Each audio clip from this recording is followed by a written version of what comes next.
اللہ تعالیٰ کے ولی نے خواب میں ایک ایسے وظیفہ دیا ہے میرے بھائیوں کہ وہ ہر مشکل کے حل ہے، ہر بیماری، ہر مصیبت، ہر حاجت کے حل ہے۔ مولانا موسیٰ خان روحانی بازی رحمۃ اللہ علیہ نے یہ وظیفہ بتایا، ہم نے خود اس سے سنا ہے۔ وہ درس میں بتا رہے تھے کہ وہ ایک بہت بڑے بزرگ بیمار تھے۔ جب بیمار تھے تو میرے افراد کو خواب آیا، اس کے پیر صاحب نے اس کو یہ وظیفہ دیا ہے کہ بھئی تو یہ وظیفہ کیوں نہیں پڑھتے ہو، آپ تو بیمار رہتے ہو، نمازوں میں اور تلاوت میں، اذکار میں آپ کی کمی بیشی ہوتی ہے، وظیفہ کیوں نہیں پڑھتے ہو؟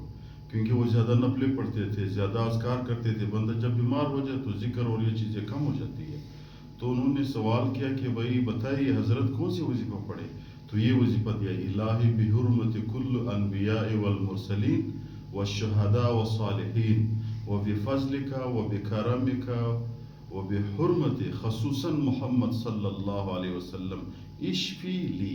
کیا ترجمہ ہے میں بتاتا ہوں۔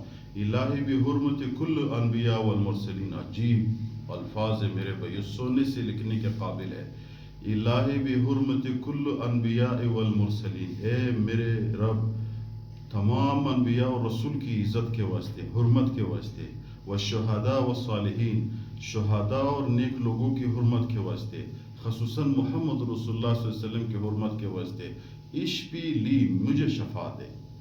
تو استاد صاحب فرما رہے تھے کہ اگر کوئی بندہ بیمار ہے، کسی کاغذ پہ اس کو لکھے، جو بھی بندہ بیمار ہے، اشفی لی کی جگہ پہ اس کو لکھے، مثال کے طور پر زید بیمار ہے، اشفی لزید، الہی بحرمت کل انبیاء والمرسلین والشہداء والصالحین وبحرمت خصوصاً محمد صلی اللہ علیہ وسلم اشفی لزید۔ تو اس کا مطلب یہ ہوا کہ اللہ تمام انبیاء، شہداء، صالحین، رسول تمام کے واسطے، خصوصاً محمد رسول اللہ صلی اللہ علیہ وسلم کے واسطے زید کو شفا دے دے۔ تو جو بھی بندہ لکھنا چاہتے ہیں، ہمارے استاد صاحب نے ہمیں اجازت دی، ہم آپ لوگ کو اجازت دیتے ہیں، اور اس الفاظ کو ہم ویڈیو کے تھمبنیل پہ لے آتے ہیں، لکھتے ہیں۔ اگر کوئی بھی بندہ اس کو پڑھنا چاہتا ہے، ہماری طرف سے اس کو اجازت ہے، ویڈیو میں ہم اس کو لے آتے ہیں، پھر ادھر صحیح پڑھ سکتے ہیں۔